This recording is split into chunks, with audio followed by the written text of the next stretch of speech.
with our kids. And I remember sitting there just being like, this is that moment. This, if you want to pinpoint the moment when you were sort of taught that eating meat is really this sort of acceptable thing, that's the moment when all those parents were so uncomfortable about maybe having to tell a half-truth to their kid.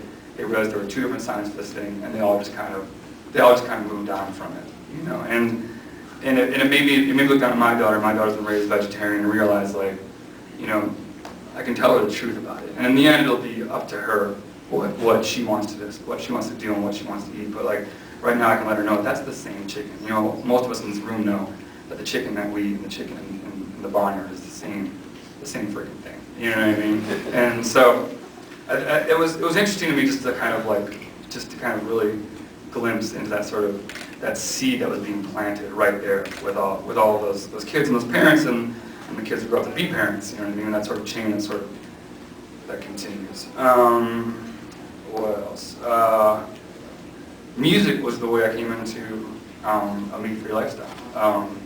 I don't think it's that way for everybody, but I know that for me it was. I know that for a lot of people listening to our band, that's the way they got into it too. And I grew up in Chicago, and there was a thriving punk and hardcore community in Chicago.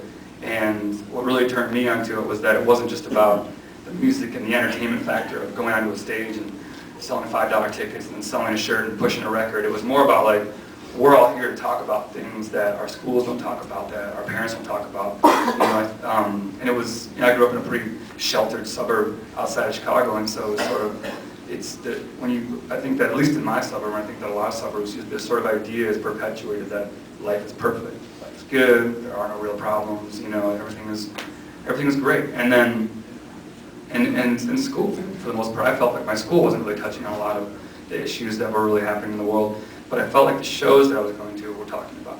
The shows, we were doing shows with bands that were talking about the problems of racism, sexism, homophobia. We were doing shows that were benefits for rape crisis centers. We were doing shows that were benefits for, I remember, this is like the mid-90s, like East Timor was a huge thing that we were doing benefits for. It was like the independence of East Timor. Every show I went to, it seemed like an independence. There was money going towards the independence of East Timor, and I was like, what the heck is East Timor? Where the heck is East Timor? I don't know anything about this. And I found myself at these shows where not only was I enjoying the music, but I was learning all these things, and it made it so much more of an experience. And so, inevitably, animal rights also found its way into these shows I was going to. One of the bands that, in my opinion, sort of spearheaded this, I know Dan will agree with me, is Earth Crisis. And that was one of the first bands that I went to go see. And Earth Crisis. It was for all intents and purposes, it was a metal band. You know what I mean? It's like, we'll call it hardcore, but I mean, if you just heard it, it's a metal band. And there was songs that were all about environmentalism and animal rights. And it was sort of baffling to me to see these guys up there who were pretty tough guys from Syracuse, up there in like basketball jerseys, singing about things like veganism and animal rights and environmentalism and stuff like that. I think that when I grew up, I didn't associate vegans or vegetarians with anything tough. You know what I mean? I didn't associate with like tough guys from Syracuse singing about it. It was straight edge tough guys from Syracuse. Yeah, it's not really what I correlated the two as, but it really, I liked music, and I liked the fact that they had a message and they were passionate about it. But even at that time, it was like I still had this sort of mental block towards animal rights and not eating meat. I'm 16, I'm 17, I've been eating meat my whole life. My whole family eats meat, and I couldn't see making a change. But I respected them for their beliefs. And then, time and time again, I go back to that merch table and I pick up a T-shirt or a 7-inch or a record, and someone will be like, oh, and check this out. It's a brochure, about animal rights, or a flyer with some information about animal rights from PETA or from somebody, And it's like, okay, cool, thanks, shove it in my pocket, but this flyer is gross. This flyer is graphic, it's got some disturbing information, I don't want to look at this. I just want that record, you know what I mean? And maybe I'll put some money in the East Timor bucket, but I don't, this is disgusting. And then more often than not, I find myself like on a train or a bus on the way to school or work, and I kind of dig in my pockets for something to read because I'm just bored. And I pull out one of these flyers, and I'd be reading about what was going on in the meat industry and slaughterhouses and the lives of animals, and what was really in the meat, what meat was doing to our bodies. And I'm reading this stuff out of just sheer boredom, really, and it slowly just started to sink in. Just over time, it just kind of sank in, and before I knew it, I was becoming a vegetarian simply because of this information. And it was music that I really owed that to. It was music, it was bands, not just Earth Crisis, but there were so many other bands that were really pushing this sort of, not pushing, but they were sort of presenting this information to their fans and their audience. And I really, to this day, I really have a lot of respect for those bands. I finally, like 10 years later, I went to an Earth Crisis show just like a month ago. They came back and did a tour, and I had never talked to this band before, but I shook his hand. I was just like, man, like, you were a huge influence on me, and you still are a huge influence on me, and I have a band of my own now, and what you did for me, like, I'm simply trying to do for the people that are coming up to our shows, now. And it was really cool, and you could see that, like, you could see that he really appreciated that, and you could see that I wasn't the only person he had done that to, and you could see that, like, it didn't happen with many people, many of his fans. It was really, and it was a really nice guy, and it was really cool for me to be able to finally just tell him that.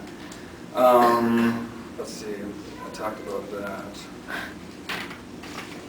Thank you guys for coming early too. I know it's early, so I appreciate everyone. It's early for me too. So.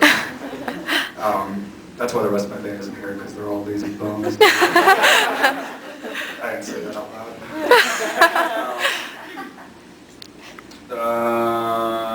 So I was giving up meat. So around the time I'm going to those shows, and I'm getting those flyers, I'm also eating fast food every day. Just every day. I'm a high school kid, and I'm going, my parents gave me $10 a week for lunch, and we had off-campus privileges. And so as soon as we could drive, or we knew anybody that could drive, we were obviously leaving the campus and we were going out. My parents gave me enough money to eat at the cafeteria, which was $1.50 a day. Now, $1.50 doesn't go very far in the real world, and so I found that out real fast. We go to Burger King every day. We just went there every day. And I remember only having $1.50 to spend. I ended up getting like the Happy Meal every day, so it was only like $3 or something. But then a kid that I went to school with dropped out of school and started working as the cashier at the Burger King. His name was Nate, and he was always working my lunch hour, and he realized I was getting a Happy Meal, and he was like, dude, I can get you this Happy Meal without the toy for like $1.60. And I was like, all right, cool. And so I went to Burger King every day, and for $1.60 I got the Happy Meal without the toy. It was like the most pathetic burger ever, and like most pathetic fries ever, and pie. And I'm eating fast food every day, and I'm getting sick. You know what I mean? I'm literally like, I go from lunch to like my gym class, and like I'm getting sick. And I didn't put the two together. I didn't make the connection. But it was something between going to those shows, eating that fast food, getting those flyers, getting sick after a lunch hour every day. It all started like adding up to me. It was like, I need to stop eating meat. I need to stop eating meat. This is disgusting. It's hurting me. And it's not just hurting me, it's hurting a lot of animals. And I need to give this up. And it was a pretty slow transition, and I started just cutting everything out. I started trying to do like the different vegetarian options and all the different, whatever you were limited to, like Subway or whatever else when you were in high school. And I eventually completely gave it up. And I found the hardest thing I did want to give up meat was not giving up meat. And I noticed this when I talked to a lot of our fans. The hardest thing to do for me was to tell my parents. That was the hardest thing. It wasn't like giving up meat. It was like telling my mom and dad that I wasn't going to eat meat. Like my dad, who deemed himself like the hot dog king of Chicago. I had to go tell him that I didn't want to eat hot dogs anymore. I didn't want to go to the Vienna beef places and hot dog circle and go and eat hot dogs all the time, And I told my mom, and I'm 17, I'm not cooking for myself, I'm not paying for my food, I'm dependent on them,